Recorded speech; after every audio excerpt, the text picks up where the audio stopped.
Hi friend, good evening. This is Ravi and watching my two Z study. दोस्तों, discuss करेंगे बाल विकास एवं शिक्षा शास्त्र के टॉप 50 एमसीक्यू, जो कि ऑलरेडी प्रीवियस ईयर क्वेश्चंस में आ चुका है। क्योंकि मैं आपके सामने वही एमसीक्यू डिस्कस करता हूं जो कि ऑलरेडी प्रीवियस ईयर क्वेश्चंस में आ चुका है। उससे आपको ये पता चलेगा कि क्वेश्चंस का लेवल क्या होता है और आपका प्रिपरेशन का लेवल क्या है। बिल्कुल स्किप मत करना। 15 मिनट में 15 क्वेश्चंस आपका दिल दिमाग में दोनों में बैठा दूंगा कि रिलेटेड टू उस एमसीक्यू कोई भी क्वेश्चन है आप उसको इजीली सॉल्व कर सकते हो। ठीक है, बिल्कुल स्किप मत करना।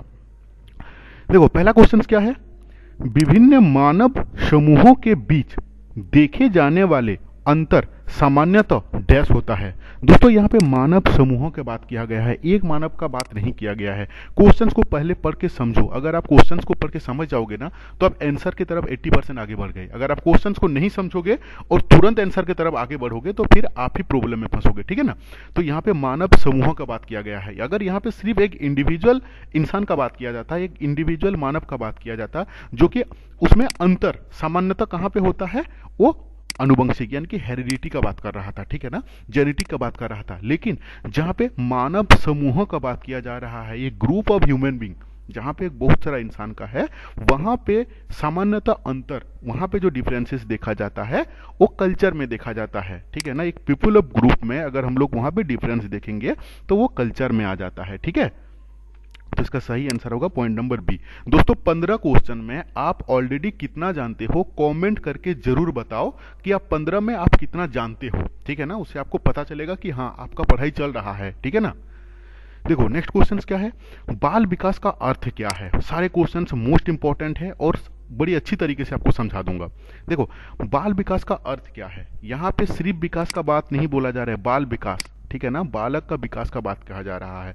और हम लोग जो डेवलपमेंट में हम लोग क्या पढ़े हुए हैं कि डेवलपमेंट जो है ना वो क्वालिटिव और क्वांटिटिव दोनों में परिवर्तन होता है। नॉट ओनली एक में नहीं, दोनों में, क्वांटिटिव और क्वालिटिव, यानी कि गुणात्मक और परिमाणात्मक में जो परिवर्तन होता है उसको हम लोग विकास बोलते हैं। तो ऑप्शन में क्या दिया हुआ है, व्यवहार में परिवर्तन। नेक्स्ट दिया हुआ है बालक का गुणात्मक एवं परिमाणात्मक परिवर्तन। नेक्स्ट दिया है कि बालक का गुणात्मक विकास। और नेक्स्ट दिया हुआ है व्यक्तित्व में परिवर्तन। ठीक है, तो विकास कहाँ क्या बात करता है, दोनों में, मतलब गुणात्मक और परिमाणात्मक। ठीक है, तो इसका सही आंसर होगा पॉइंट नंबर बी। नेक्स्ट, बाल विकास की प्रकृति किसे मानी जाती है। ठीक है ना, यहाँ पे बाल विकास का बात बोला जाता है। देखो, बाल विकास जो है ना, चाइल्ड डेवलपमेंट जो है वो कंप्लीटली एक साइंटिफिक चीज है।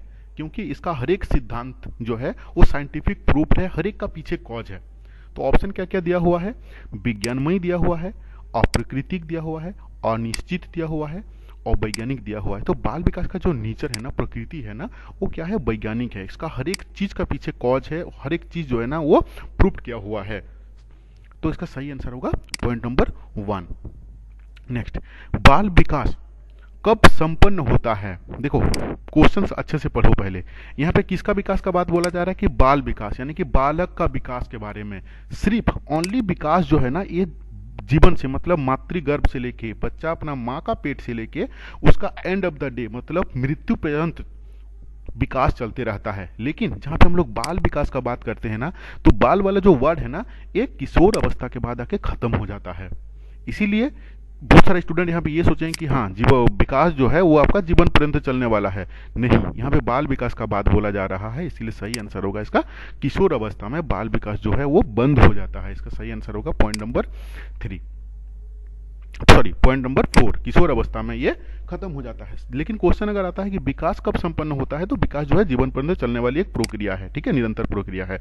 ये हम लोगों का बाल विकास का बात बोला जा रहा है, इसीलिए किशोर अवस्था के बाद जो है वो बाल विकास जो है वो बंद हो जाता है। तो इसका पॉइंट नंबर 4 होगा। देखो, विज्ञान शिक्षण की सबसे उत्तम विधि कौन सा है। देखो, विज्ञान शिक्षण की सबसे उत्तम विधि जो है, विज्ञान क्लास में विज्ञान रिलेटेड जो भी हम लोग पढ़ते हैं वो सारे क्या होता है ना, डिस्कवर रिलेटेड होता है। क्यों हुआ, कब हुआ, कैसे हुआ, सारे के पीछे कॉज रहता है, सारे जो है साइंटिफिक प्रूफ रहता है। जो भी हम लोग वैज्ञान में पढ़ते हैं, चाहे मैथ हो, फिजिक्स हो, केमिस्ट्री हो, वट जो रिलेटेड टू वैज्ञानिक विज्ञान रहता है। ठीक है ना, तो यहाँ पे जो है ना वो डिस्कवर मेथड, यानी कि कुछ भी नया चीज को क्रिएटिविटी करने वाला जो पावर रहता है, डिस्कवर मेथड यानी कि अन्वेषण विधि, इसका सही आंसर होगा। ऑप्शन में क्या दिया हुआ है, व्याख्यान विधि नहीं, भ्रमण विधि, विश्लेषण एवं संश्लेषण विधि नहीं, अन्वेषण विधि जो है वो डिस्कवर मेथड इसको बोले जाता है। इसका सही आंसर होगा पॉइंट नंबर 4। दोस्तों क्लास कैसे लगा? अगर अच्छा लगा तो लाइक जरूर करो, खराब लगा क्लास डिसलाइक जरूर करो, और कमेंट करना ना भूलें। सबसे ज्यादा कमेंट हमको इस वीडियो में चाहिए। देखो, बाल विकास के पहले किस नाम से जाना जाता है? बहुत ही इंपॉर्टेंट क्वेश्चन है ये। बाल विकास को पहले किस नाम से जाना जाता था? बाल अभिप्रेरण, बाल मनोविज्ञान, बाल संवेगन और बाल प्रयोग। ठीक है, बाल संवेग तो बिल्कुल नहीं होगा, बाल प्रयोग नहीं। इसका सही आंसर होगा पॉइंट नंबर 2, बाल मनोविज्ञान बोला जाता था पहले बाल विकास को। ठीक है, देखो, बालक में तार्किकता यानी कि रीजनिंग का अभाव किस आयु में हो सकता है? ये भी टॉप मोस्ट इंपॉर्टेंट क्वेश्चन है। बालक में किस अवस्था में तार्किकता का अभाव किस अवस्था तक होता है, उसके बाद उसका रीजनिंग पावर आ जाता है। ठीक है, तो पूर्व बाल्य अवस्था यानी कि 7 वर्ष तक जो है बालक में तार्किकता का अभाव रहता है ना। 10 है, 12, 14। इसका सही आंसर होगा पॉइंट नंबर 1 यानी कि 7 वर्ष तक। ठीक है, देखो, शैशव अवस्था में शिशु होता है। शैशव अवस्था में शिशु कैसे होता है मैं ऑलरेडी डिस्कस कर चुका हूं ये सारे क्वेश्चंस। इसका कंटेंट वाला जो क्लास है मेरा, जाके देखिए। देखो, शैशव अवस्था में शिशु कैसे होता है? सामाजिक, आत्मकेंद्रिक, संवेगात्मक दृष्टि से दृढ़, संवेगात्मक दृष्टि से अस्थिर। देखो, जो शैशव अवस्था का बच्चा होता है ना, उसको सामाजिक से कोई मतलब नहीं रहता है, संवेग दृष्टि से भी दृढ़ नहीं होता है, और ना संवेग दृष्टि से अस्थिर होता है। जो शैशव अवस्था का जो बच्चा होता है ना, वो सिर्फ अपने ही बारे में सोचता है, यानी कि आत्मकेंद्रित होता है। ठीक है, आत्मकेंद्रित, इसीलिए सही आंसर होगा पॉइंट नंबर 2। व्यक्तित्व भिन्नता का सर्वप्रथम प्रयोग कौन किया है? ठीक है ना, व्यक्तित्व भिन्नता यानी कि इंडिविजुअल डिफरेंसेस। इस दुनिया में जितना भी इंसान है, हो सकता है कि एक्सेप्शनल केस में आपको एक दूसरे का फेस आपको बराबर मिल जाएगा, लेकिन उसका इंटरनल और एक्सटर्नल दोनों में आपको डिफरेंसेस मिलेगा। ठीक है, तो व्यक्तित्व भिन्नता में सर्वप्रथम किसने किया है? गाल्टन ने। इन्होंने डिफाइन किए हुए हैं कि व्यक्तित्व भिन्नता के बारे में। ठीक है, इस दुनिया में एक इंसान दूसरे इंसान से अलग है, उसको हम लोग व्यक्तित्व भिन्नता बोलते हैं, जिन्हें सर्वप्रथम गाल्टन ने डिफाइन किए हैं। देखो, बुद्धि की प्रमुख विशेषता क्या है? जन्मजात होता है बुद्धि, अर्जित होता है, सामाजिक होता है, व्यक्तिगत होता है। दोस्तों, बुद्धि एक ऐसा चीज है ना जो कि जन्मजात होता है। बुद्धि ये जन्मजात ही होता है, ना सामाजिक, अर्जित, ना व्यक्तित्व। तो इसका सही आंसर होगा पॉइंट नंबर 1। देखो, नेक्स्ट क्वेश्चन। कक्षा 1 की एक बच्चा नीति 91 को 19 लिखता है और अक्षर बी को डी के बीच में भ्रमित हो जाता है। यह डैश को दिखलाता है। ठीक है, मैं कुछ दिन पहले लर्निंग डिसेबिलिटी का क्लास लिया था, कंटेंट क्लास में बहुत अच्छी तरीके से सारा चीज समझाया हूं।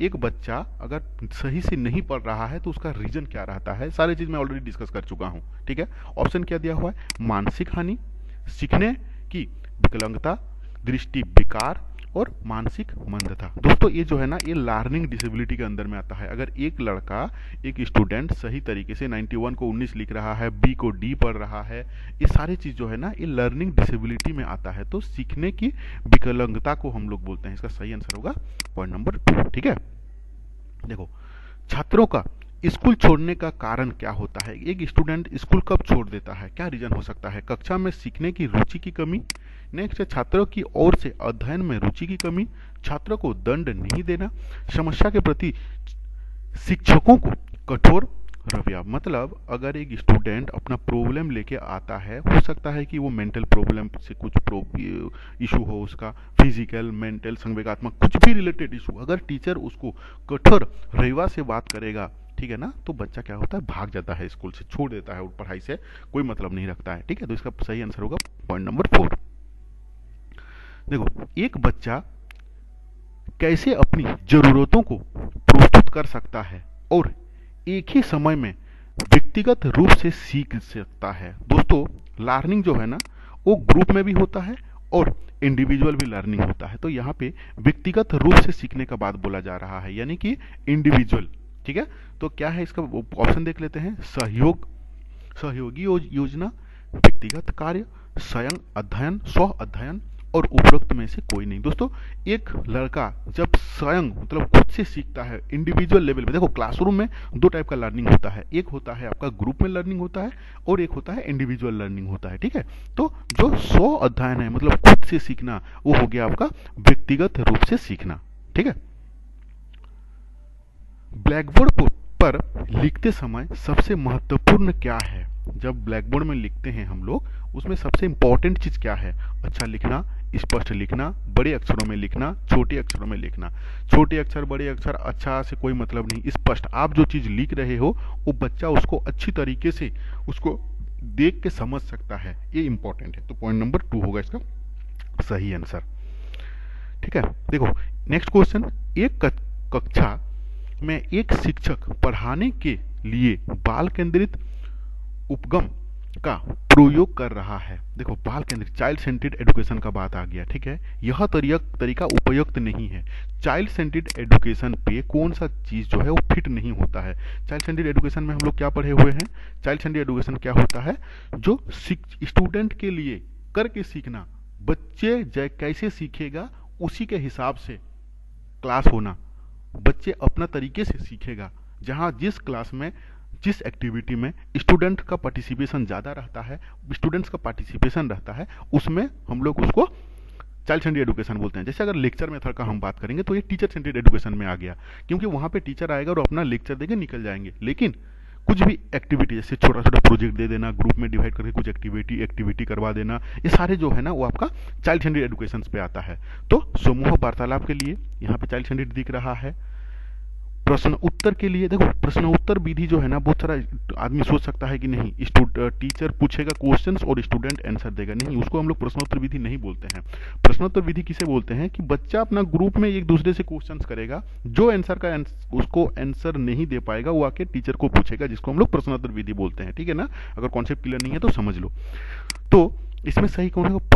प्रदर्शन विधि और प्रोजेक्ट विधि। देखो प्रोजेक्ट विधि में भी बच्चा का एक्टिविटी रहता है, बच्चा का पार्टिसिपेशन रहता है, समूह वार्तालाप में भी बच्चा का पार्टिसिपेशन रहता है, प्रश्नोत्तर विधि में भी बच्चा का पार्टिसिपेशन रहता है। तो बाल केंद्रित में कौन सा फिट नहीं हो रहा है? प्रदर्शन करने के लिए, क्योंकि प्रदर्शन विधि में क्या होता है? टीचर आए, अपना ब्लैक बोर्ड में प्रदर्शन किए जो प्रदर्शन करना था और पढ़ा के वहां से निकल गए, इसमें स्टूडेंट का कोई भी पार्टिसिपेशन नहीं रहा, इसलिए सही आंसर होगा प्रदर्शन विधि। दोस्तों आशा करता हूं क्लास आपको अच्छा लगा है। अगर अभी तक कमेंट नहीं किए हो तो जरूर कमेंट करो, कमेंट मिलने से मुझे मोटिवेशन आता है अंदर से, ठीक है। Thank you for watching this video.